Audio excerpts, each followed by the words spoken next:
Chers compatriotes, chers frères et sœurs, je rêve d'un Congo meilleur. Nous avons le devoir de construire un Congo meilleur où tous les enfants, filles et garçons, ont droit à l'éducation, à la santé. Un Congo où aucun enfant ne dort dans la rue ni ne meurt de faim. Merci, parce qu'il nous a aussi facilité nos parents vraiment. Ils n'avaient pas vraiment les possibilités de payer l'argent à l'école. C'est une véritable profession de foi à laquelle le chef de l'État donnera corps et vie dès l'entame de son mandat à travers une réforme de haute facture, la gratuité de l'enseignement primaire. Je veux dire merci pour la gratuité. On ne paye rien. Oui, merci. Et nos parents aussi sont trop contents de ce que le président nous a fait. Je les remercie juste pour la gratuité qu'il nous a mis à l'école. Dorénavant, les parents sont exemptés de payer les multiples frais liés à la scolarité de leurs enfants. Le gouvernement congolais a résolu de prendre sur son compte tous les frais en vue d'alléger cette charge aux parents et de permettre à tous les enfants, sans aucune distinction, de jouir de leurs droits garantis par la Constitution du pays. La gratuité, c'est la suppression de toutes sortes de frais que les parents payaient autrefois. Les frais de Minerva, les frais scolaires, les frais de bulletins, les frais de certificats d'études primaires, les frais d'identification des élèves. Les parents ne donnent qu'à l'enfant l'uniforme, les cahiers. L'enfant commence en première année, en sixième, il passe même les tests de fin d'études primaires, le TENAFEP qui est devenu l'ENAFEP aujourd'hui, sans rien débourser. Un vrai soulagement pour les familles, surtout les plus modestes. C'est le cas de cet élève dont les parents jugent salvatrice la mesure de la gratuité de l'enseignement.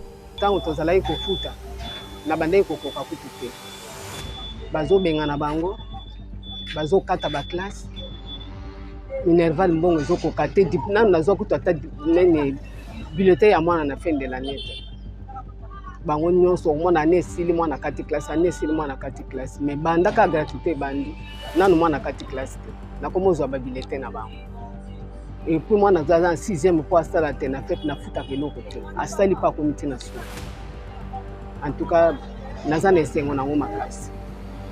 Grâce à cet ambitieux programme porté à bras-le-corps par le président de la République et voulu par le législateur, plus de 6 millions d'enfants ont intégré le système scolaire.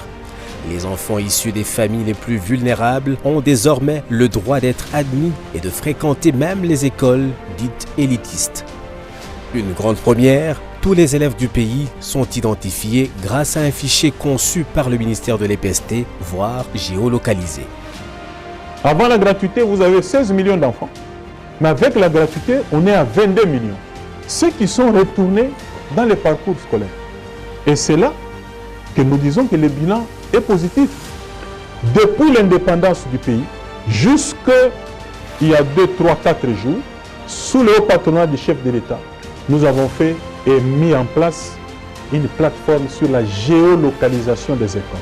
Toutes les écoles aujourd'hui, qu'elles soient publiques ou privées, ont été géolocalisées.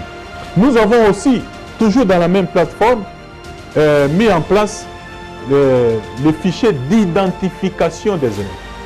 Depuis que ces pays et RDC, depuis l'indépendance, on n'avait pas ces fichiers. Au jour d'aujourd'hui, vous pouvez regarder où votre enfant étudie, taper son nom, on va vous indiquer où est-ce que votre enfant étudie, et dans quelle classe, quelle province, il a un numéro identifiant. Parce que si votre enfant quitte une école vers une autre, nous, au niveau du ministère, on le saura. S'il quitte une province vers une autre, nous, au ministère, on le saura. S'il a échoué, mais il passe dans une autre école, dans une autre classe, au ministère, on le saura, parce qu'il y a un numéro qui le suit. Nous avons aujourd'hui le fichier de suivi paye. Un enseignant, où qu'il se trouve, à partir de son téléphone, il peut déjà suivre que la paye est encore au niveau de l'EPST. Cette réforme a eu pour corollaire le surpeuplement dans les salles de classe jusqu'à 120 élèves par classe. Et pour y faire face, le gouvernement a construit comme indiqué sur ces graphiques 1185 écoles, 300 salles de classe et d'autres encore en chantier dans le cadre du programme 100 jours. Le complexe scolaire Mokengeli de Lemba en fait partie et sa directrice responsable affirme que la gratuité a redonné vie à son établissement. La gratuité est effective à EPA 1 et 2 Mokengeli. En tout cas, grâce à la gratuité a sauvé cette école. Avant la gratuité, on n'avait pas assez d'élèves. On avait 100 élèves. Toute une école, 100 élèves. On a 6 classes au total. Mais maintenant, avec 6 classes, nous avons plus de 400 élèves. C'est-à-dire, la gratuité a sauvé beaucoup d'élèves qui chômaient à la maison, qui vendaient de l'eau, des pains, par-ci, par-là. Ils sont maintenant retournés à l'école, c'est grâce à la gratuité. Le PDL 145 territoires envisage la construction de 1210 autres écoles. D'après le ministre de l'EPST, un projet de cantine scolaire est également en préparation. Et pour la première fois dans l'histoire du pays, le peuple autochtone pygmée dans le Grand Équateur s'est vu doté des infrastructures scolaires modernes pour l'accès de leurs enfants au même niveau d'instruction que les autres élèves de l'ensemble de la République. Ceci en appui au programme Pas une école sans bancs, axé sur la distribution des bancs dans plus de la moitié des provinces de la RDC pour la première phase en raison de 10 000 bancs par province. Second pilier des 4 axes stratégiques de la vision du chef de l'État pour le développement du pays, l'homme demeure au centre des préoccupations de Félix Antoine Tshisekedi. C'est ainsi qu'il met un point d'honneur sur la qualité des contenus et des enseignements à dispenser aux élites de demain. Pour le chef de l'État, la minutie est une religion. Il veille donc au grain. Et au ministère de tutelle, on prend la mesure de la responsabilité. Dans le cadre du programme de 100 jours, 1185 écoles ont été construites dans le cadre du programme de 100 jours. Depuis que le président Félix est là, à part les écoles, vous avez les salles de classe qu'on a ajoutées pour réguler la question d'afflux des élèves dans les salles de classe. 300 écoles avec un partenaire comme l'UNICEF. Vous pouvez aller à Mokengeli par exemple. Vous avez vu, on a réhabilité une grande école qui a formé des gens. Avant la gratuité, on avait 41 739 écoles. Avec le président Félix, nous sommes passés de 41 000 à 64 889 écoles. Juste avec le premier mandat du président de la République, Félix Tshisekedi, on a pris 23 150 écoles en charge. Donc, une augmentation de 55%. L'homme, c'est également l'enseignant, metteur en scène de la gratuité de l'enseignement primaire. Ces conditions ont été améliorées avec une enveloppe salariale mensuelle augmentée de 23,3% depuis le début de la gratuité en 2019. Ce que reconnaît le bon syndical qui salue dans la foulée le dialogue permanent avec le pouvoir public. Nous sommes confiants et nous restons confiants au chef de l'État parce que nous avons senti en lui cette volonté de redorer ou de réhabiliter la fonction enseignante. Nous avons commencé cette année scolaire en beauté. C'est la première fois. Ça fait des décennies, il y a toujours grève chaque début de l'année. Mais avec le sens managérial de notre ministre qui a mis le dialogue entre le partenaire et l'employeur, il y a un cadre permanent de dialogue et ça fait que tout a été prévu. On a connu une rentrée apaisée. Okay? Et nous avons aussi terminé l'année en beauté. Toutefois, nous restons de notre côté et nous voyons en face de nous l'employeur comme la vision du chef de l'État est déjà une réussite, c'est-à-dire la gratuité de l'enseignement primaire est déjà une réussite. Notre ministère, l'EPST, est redressé au niveau de l'administration, au niveau des écoles, même au niveau professionnel, tout évolue bien aujourd'hui. Nous le disons avec force et avec des preuves. Dans le cadre du renforcement de leurs capacités, les enseignants du secteur public sont astreints à une formation continue. Ceux dont l'âge varie entre 65 et 105 ans sont mis à la retraite et les nouvelles recrues triées sur le volet après un test rigoureux. Faire de l'éducation la clé du changement et le principal ascenseur social, c'est l'ambition du chef de l'État bien avant son accession à la magistrature suprême. Et selon sa porte-parole, il n'y a pas meilleur investissement que le capital humain. Cette année, dans le budget national, la RDC a battu son propre record allant de 11% en 2017 à plus de 39% alloués au secteur de l'enseignement primaire. 23 150 nouvelles écoles sont subventionnées par l'État alors qu'elles n'étaient qu'à 41 739 avant la gratuité. Et les effectifs des enseignants sont passés à ce jour de 410 254 à 676 454, dont un peu plus de 70 000 nouvellement mécanisés.